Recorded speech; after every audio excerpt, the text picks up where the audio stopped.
Hello friends, કૃષ્ણાકા kitchen ખજાનામાં તમારું સ્વાગત છે. આજે હું બનાવવાની છું સ્પિનેચ ઓટ્સ ઢોસા.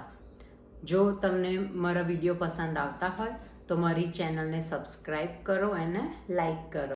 ઢોસાનું સૌથી પહેલાં આપણે બેટર બનાવીએ. મેં 1 કપ જેટલો ઓટ્સ લીધા છે.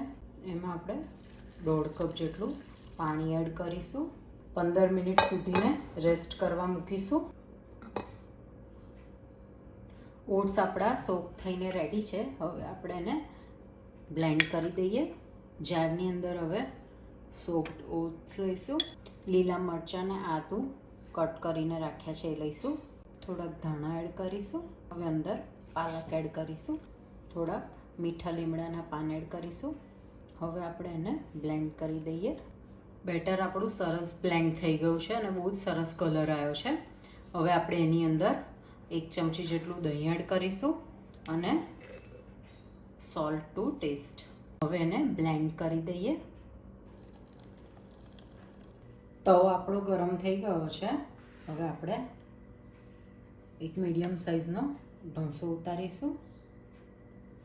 બહુ જ ઇઝીલી સ્પ્રેડ થઈ જશે બેટર અને ખૂબ જ હેલ્ધી રેસીપી છે. ઘી એપ્લાય કરીશું. બ્રાઉન કલર સરસ આવી ગયો છે. હવે આપણે ઢોસાને પ્લેટમાં લઈ લઈશું. ઢોસો ઉતારતી વખતે ટેમ્પરેચર મેન્ટેન ખૂબ જ જરૂરી છે. એક ઢોસો મેં ઓલરેડી રેડી કરી દીધો છે. હવે બીજો ઢોસો ઉતારીએ.